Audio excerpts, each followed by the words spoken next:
This is SpaceTime, Series 27, Episode 97, for broadcast on the 12th of August 2024. Coming up on SpaceTime, the solar system's origins revealed. It now looks like Starliner's crew could remain stranded on the space station until next year. And busy times aboard the orbiting outpost with all docking bays full. All that and more coming up on SpaceTime. Welcome to SpaceTime with Stuart Gary.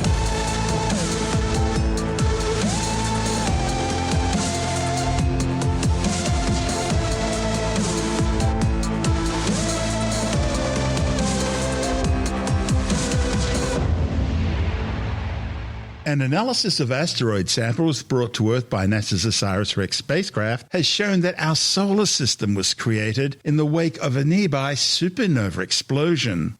Supernovae mark the spectacular death of stars. These blasts of matter and energy are so powerful they can briefly outshine an entire galaxy. Samples of the 4.6 billion-year-old asteroid Bennu brought back by OSIRIS-REx show that it's among the most chemically primitive materials known. The findings, reported in the journal Meteoritics and Planetary Science, is among a host of new discoveries uncovered by researchers as they delve deep into the hidden secrets of this ancient 490-metre-wide relic. The OSIRIS-REx sample return mission was launched back on the 8th of September 2016, rendezvousing with the asteroid Bennu 2 years later on December the 3rd, 2018. The probe spent the next 2 years analysing the primitive space rock's rugged, boulder-strewn surface, before briefly touching down on October the 20th, 2020, just long enough to grab a sample of rocks and regolith before returning to orbit. OSIRIS-REx finally left Bennu's space on May the 10th, 2021 for the 3-year return journey to Earth, providing scientists with a treasure trove of data and pristine samples. You see, unlike asteroid samples collected from Earth's surface in the form of meteorites, these samples from OSIRIS-REx were uncontaminated by Earth, by its atmosphere, its biosphere, or the journey through space to get here. Bennu was chosen as the target for the study because it was considered by astronomers to be a time capsule from the birth of our solar system. Bennu is a carbonaceous C-type asteroid. These are considered extremely primitive, having undergone little geological change from the time of their formation. Its dark surface is composed of pristine carbonaceous material. That's a key element in organic molecules necessary for life, as well as being representative of the sort of matter that existed before the formation of the Earth. Organic molecules, such as amino acids, have previously been found in meteorite and comet samples, indicating that some ingredients necessary for life can naturally be synthesized in outer space. The Bennu samples consisted of mostly dark particles, ranging in size from dust grains to some more than 3.5 centimeters long. Researchers identified some lighter particles scattered through the samples, some with stones also having brighter material forming veins and crusts. One of the scientists studying these priceless Bennu samples is Associate Professor Nick Timms from Curtin University. Timms says the first findings from these samples revealed some real surprises. He says it's clearly undergone different processes to the planets. Analysis of the samples also confirmed the presence of various components previously thought to be present, things like hydrated phyllosilicates, that's a type of mineral which forms in the presence of water, as well as carbon-rich material. This means asteroids like Bennu may well have played a key role in delivering water and the building blocks of life to the Earth. But the samples also contain several unexpected components, including magnesium sodium phosphates, which further suggests that Bennu has experienced chemical environments that could possibly involve water. And there were other trace minerals, which offer clues as to the processes which happened on Bennu over billions of years, such as temperature and pressure conditions. These trace minerals are helping to paint a picture of Bennu's evolution, and they offer insights into the early solar system, how the different planetary bodies in the solar system were created, and how different parts of our solar system evolved. And it doesn't end there. Bennu also contained pre-solar grains, samples which were remnants created before our solar system existed, and which could provide a detailed biography of the lives of ancient neighbouring stars. Tim says when examined as a whole, these Bennu samples will provide a wide range of implications for better understanding the science of the early solar system. We were one of the first members of the international team to receive some material from the latest asteroid sample return mission, material from asteroid Bennu. What does it look like? The sample that was returned, the entire sample, comprises of small fragments, a few centimeters across, right down to really, really tiny dust particles and everything in between. They look like little dark balls of soil, I guess. They're very, very dark. There are some white and transparent bits in there as well that we can see, and they're very, very soft and friable, very delicate sample. What did you find? Well, between the entire sample analysis team, we found out quite a lot at the moment. So first of all, we found out some things that really corroborate what the telescope observations could make, both from Earth and also when the spacecraft was orbiting the asteroid. And so far as it's got an appreciable amount of water in it, just less than 1% water, and it's quite carbon-rich as well, almost 5% carbon-rich. So that means we can link the telescope observations with the sample observations, and it lends a bit more confidence to how we can classify and look at asteroids in deep space. But there are many other things that we found out as well. We've looked at the bulk composition, so the abundance of all of the elements that we know, and it's got a very, very unique bulk composition in terms of the abundance of elements, very, very similar to that of the photosphere of the sun.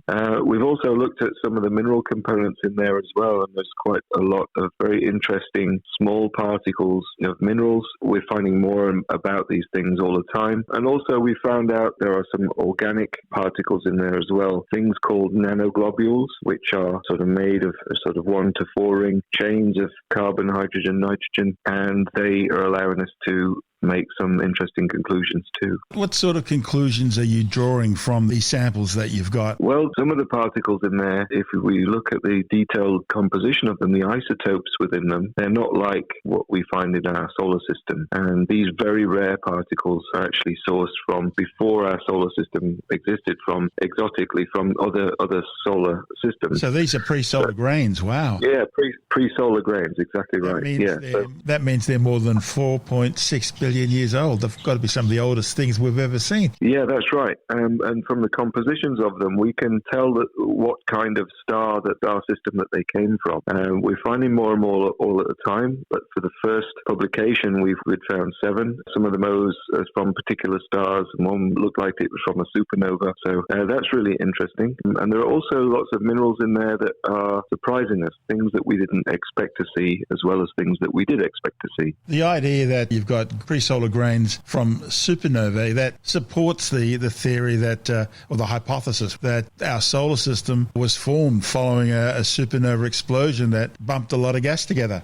Sure. Well, the formation of the sun and then the protoplanetary disk of the clouds of gas and dust that formed after that are pretty much the primary ingredients for much of what we see in this asteroid. So the pre-solar grains are very rare, but most of the material is from the disk from the sun. How do you know what a pre-solar grain is? Is it a case of dating? Is that how you determine, or has it got unusual chemical compositions that simply don't exist in our solar system? Yeah, they are discovered usually from very unusual compositions. So we can measure the isotopes of things like carbon and nitrogen, and solar, or things from our solar system, are very predictable. They're almost identical ratios of these different isotopes, but the pre-solar grains have got very strange and wayward isotopic compositions that we can't explain from the generation of our own sun. So that would be because different stars have different chemical makeups. They've evolved to different levels. Yes, that's kind of along the right lines, exactly. And you've also found some stuff which supports the idea that the Earth may have got its water from asteroids. For a long time, the hypothesis was that, the Earth got its water from comets. But we now know that can't be true in all cases because the hydrogen-deuterium ratios don't work out. What have you been able to find with Bennu?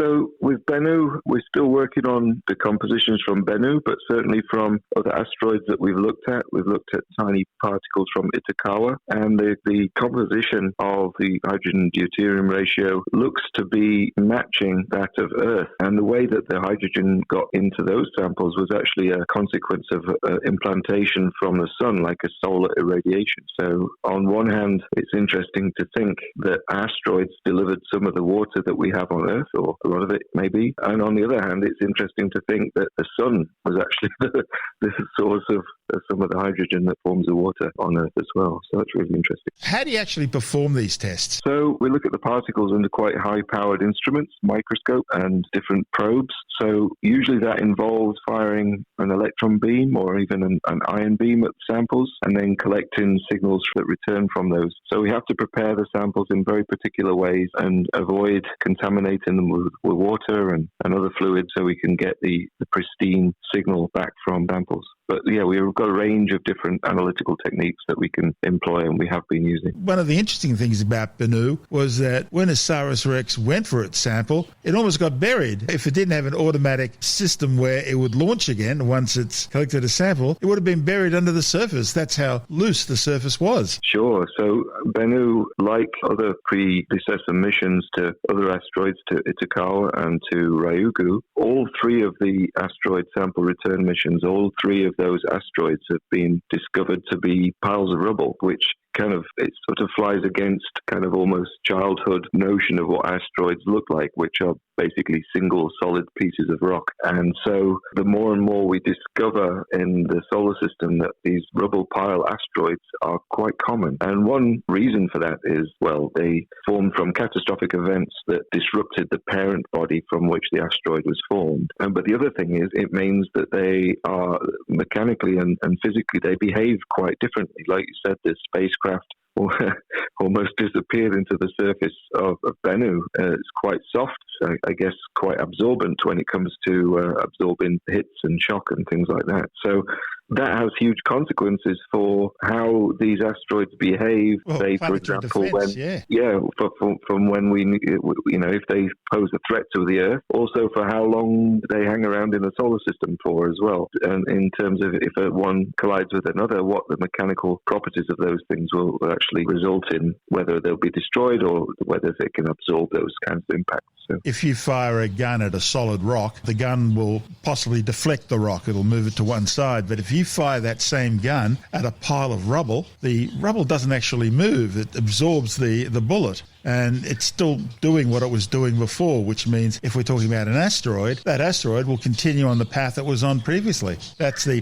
defense issue. Yeah, that's a distinct possibility. It has big implications for planetary defense. But having said that, NASA did launch a mission to try and deflect an asteroid. It's DART. The DART mission. And that deflection was caused by the spacecraft actually traveling into the asteroid of a binary system. So there are two asteroids orbiting each other. And the asteroid deflected. Yeah. They deflected the asteroid quite successfully. So, yeah, there's still a lot to learn about exactly how these bodies behave as we find more and more of them and we try and understand the threat that they might pose to Earth. What I found fascinating about Bennu was that it was so similar in appearance to Ryugu. They were both very cube-shaped. And that's very different to Itokawa, which was more like a potato in shape. Yeah, exactly. So they are very peculiar shapes. They're sort of like double cones or spinning tops, I guess. And they do have quite a lot of topography on their surface. Some of those look like they are places where there have been impact, but there are significant boulder fields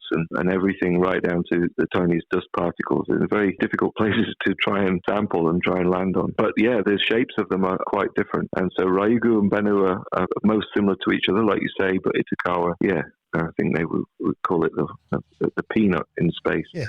It's a very unusual shape thing. I don't know if you've had a chance yet to read the 5 papers that have come from the DART team in the last week or two. They've shown that it could be that Dimorphos, which is the moon orbiting Didymos, Dimorphos may have been created by boulders and rubble being flung off Didymos. That's how it may have formed. That's a distinct possibility. And so one thing that we're trying to find out is exactly when did these asteroids form? How long have they been in the solar system? Have they moved in their positions from one place in the solar system to another? Have they been destroyed and reformed many times, or are they just ancient relics from the earliest part of the solar system? And so that's one thing that we're trying to do with our analyses of the samples that have come from Bennu and Ryugu. We have various analytical techniques to date some of the particles in there, and some of the dating techniques are very susceptible to changes in temperature and so on. So if impact has happened and the asteroid's been heated up, we should be able to see that in the data that we acquire. I remember a long, long time ago in a galaxy far away when I was working for a lesser radio station, one of the studies that I reported on, it was a meteorite sample. They were able to tell that it was originally formed through an impacting event in the main asteroid belt. It then travelled to the outer solar system around the Kuiper belt area before coming back in again. So it was formed, extreme stress, high heat event, froze out in the distant solar system, and then came back in again to where it eventually slammed into the Earth. So these asteroids, they can go on quite wondrous journeys. Yeah,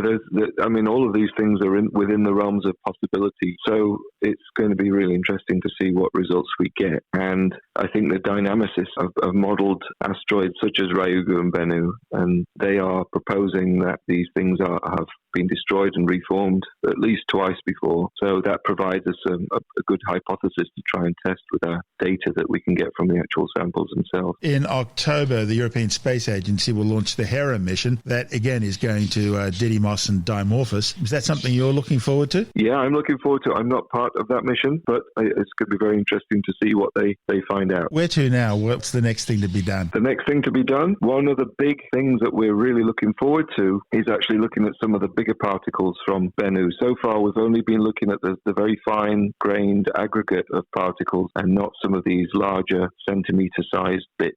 And because we can get quite a lot more out of those, we can look at all of the spatial relationships of all of the components in there and look at the textures, and that can tell us a hell of a lot more about how these things have formed and evolved over time. How does it feel to know that you're changing the world, humanity's view of our solar system and the evolution of the solar system? I mean, that's pretty significant. Well, it's quite humbling, really. It's not something I ever imagined myself being part of, but it's incredible to be right at the forefront of the science of this, and feels like quite a privilege to be involved in these quite exciting and quite rare missions. And hopefully these things can continue into the future as we explore deep space and get to grips with exactly our place in the solar system and how we all came to be and how the Earth came to be. That's Associate Professor Nick Timms from Curtin University. And this is SpaceTime. Still to come. It now looks like Starliner's crew could be stranded on the International Space Station until 2025. And it's a busy time aboard the orbiting outpost, with no less than 6 spacecraft currently docked there.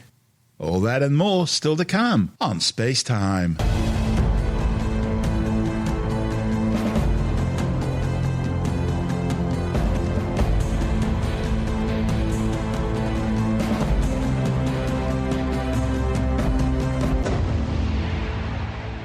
There are growing fears that the crew of Boeing's trouble-plagued Starliner spacecraft could remain stranded aboard the International Space Station until next year.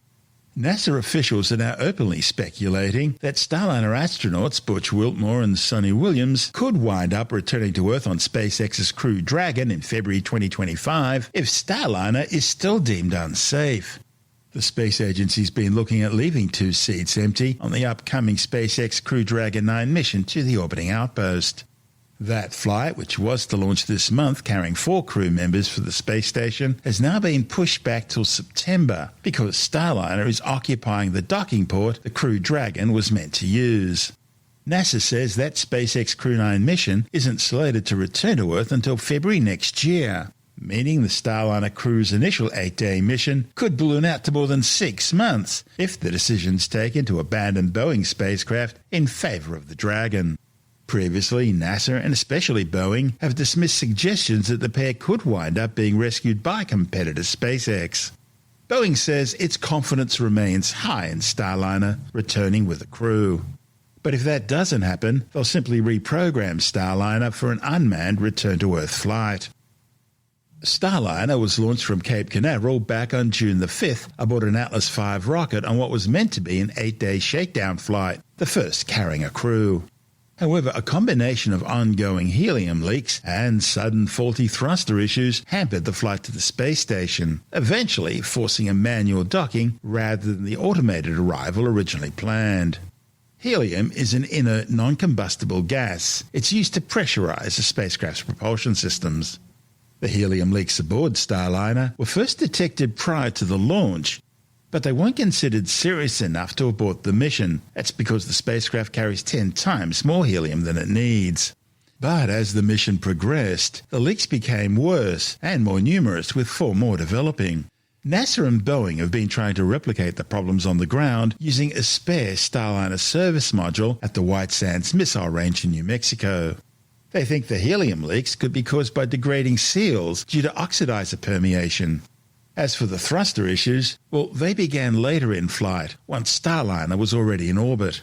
Starliner uses 28 thrusters as part of its reaction control system for fine orbital maneuvering. But during the flight, Starliner's computers suddenly deselected 5 of the thrusters, and a propellant valve also failed to close properly. White Sands testing indicates the thrusters failed because they overheated and automatically shut down. The crew were eventually able to bring 4 of the thrusters back online manually and then complete their docking to the space station's Harmony module. As they approached the space station, the crew also noticed that other thrusters appeared to be weaker than normal. It's all raising some disturbing issues. Once again, it was tests on the ground which came to play. They identified degradation issues in both fuel and liquid oxygen valves. Teflon was discovered eroding from the seals, causing ejector poppets to clog and deform. Now, mission managers are stressing the problems are only affecting thrusters controlling orientation, not the more powerful ones used for deorbiting, and they believe the remaining thruster seals should remain intact long enough for the return journey. Mission managers have been looking at using alternative orbital maneuvering thruster firing sequences for the re-entry, descent and landing. They've also determined that as a precaution, there will be no manual flying of the spacecraft on the return journey. All of it will be automatic so as to avoid any undue stress on the system. None of this should be surprising. Boeing have had ongoing problems with Starliner for years. The spacecraft's first unmanned orbital test flight back in December 2019 was a total disaster. It failed to reach the space station for a planned docking because a timing clock on one of the computers had launched it into orbit at too low an altitude. It was then discovered that another computer, the one involved in the automatic docking procedure, wasn't working properly anyway, so even if the spacecraft had reached the space station, it wouldn't have been able to dock there. And finally, a third computer program was also found to be faulty, and this one was a real doozy. It would have changed the firing sequence between the jettisoning of the command module and the service module. Instead of pushing the two apart, it would have caused the service module to crash into the command module, destroying both modules.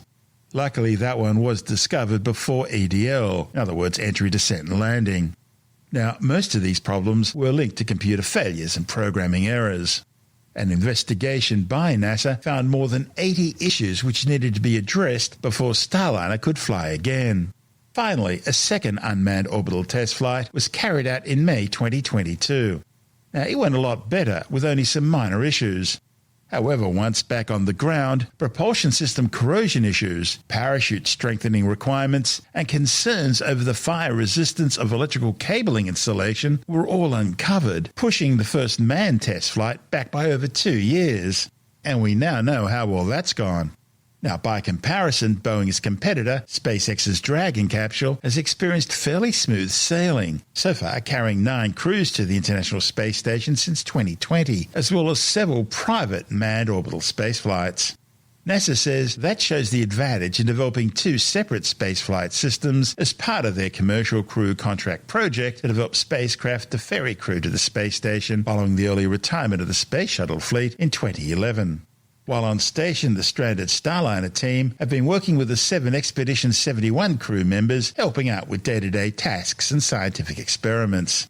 NASA say they expect to make a final decision on how the crew will return to Earth within the next few days. Needless to say, we'll keep you informed. This is SpaceTime. Still to come, busy times aboard the International Space Station with all parking bays full. And later in the science report, a new study has shown that sea surface temperatures in the Great Barrier Reef are now the warmest they've been in 400 years. All that and more still to come on SpaceTime.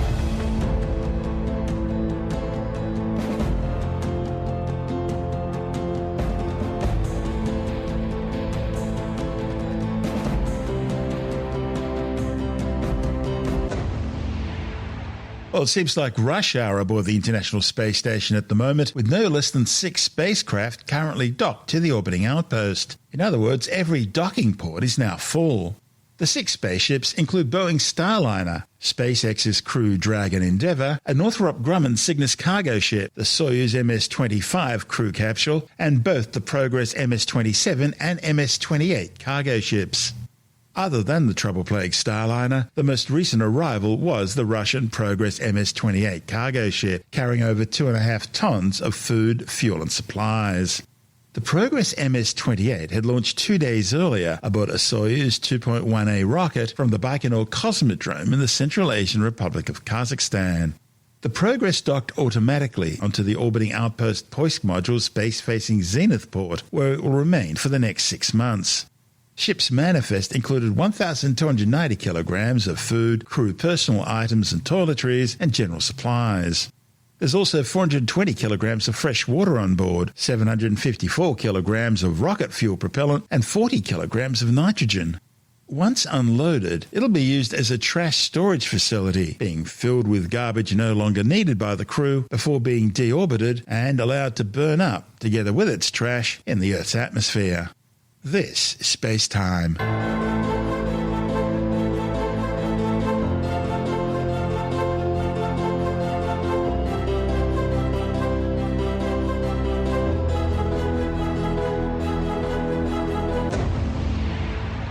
And time now to take a brief look at some of the other stories making news in science this week with the Science Report. New observations show recent temperatures in the Coral Sea surrounding the Great Barrier Reef are now the warmest they've been in 400 years. The findings, reported in the journal Nature, show how climate change is putting the reef in danger. The study's authors found that sea surface temperatures in the January to March period for 2024, as well as 2020 and 2017, were the warmest on record. They also confirmed that it's human interference in the use of greenhouse gases which is driving this warming effect. A new study has linked a common plastic with an increased risk of autism spectrum disorder in young boys. Autism is a neurodevelopmental disorder with a wide spectrum of behavioural and cognitive changes. It's known to result from a complex interaction between genetics and the environment, and the nature of the environmental interactions are still largely unclear. Now, a report in the journal Nature Communications has identified high levels of the chemical bisphenol A, also known as BPA, a plastic commonly used in food packaging. It was detected in urine samples taken from women pregnant with boys later found to have autism. The study, involving 43 children, suggested that male children who had low levels of the enzyme aromatase, that's an enzyme which converts brain androgens into brain estrogens, and a high exposure to BPA, were more likely to have autism diagnoses or autism spectrum behaviours. A new study warns that dugong numbers have been declining for 1,000 years, and those in the Western Indian Ocean have now lost their genetic diversity.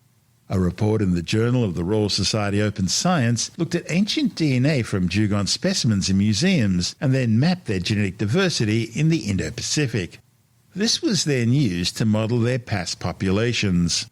The authors found that global dugong populations are becoming fragmented and less diverse, putting them at increased risk of inbreeding and therefore a greater risk of human activities and climate change.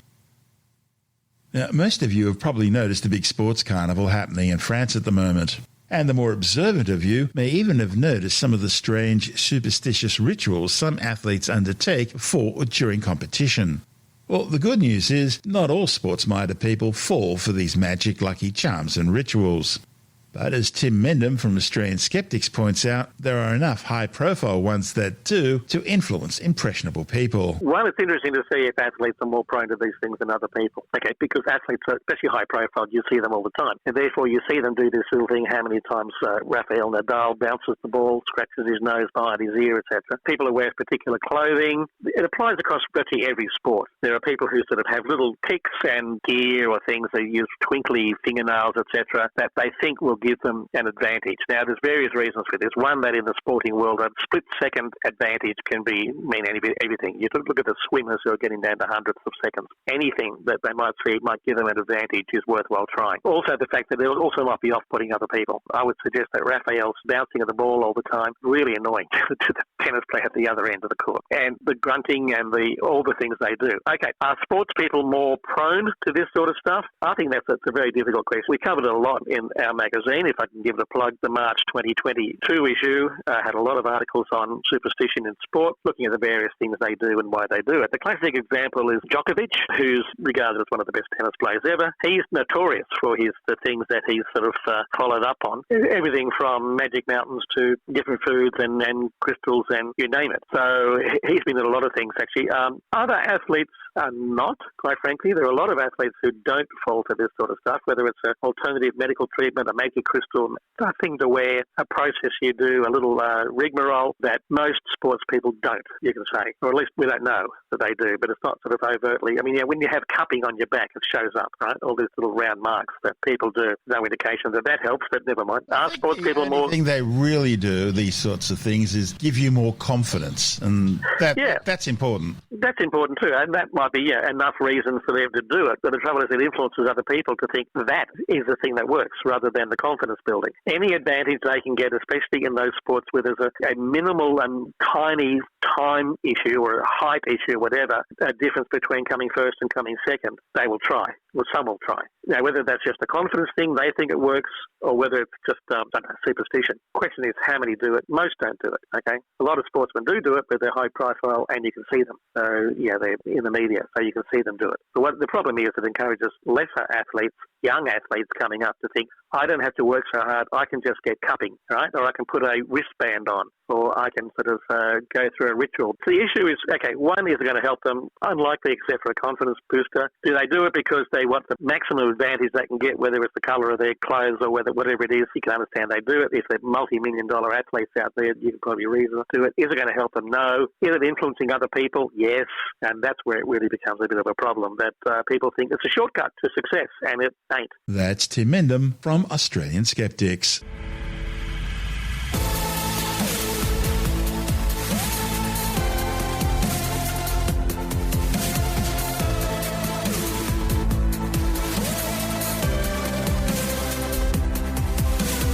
And that's the show for now.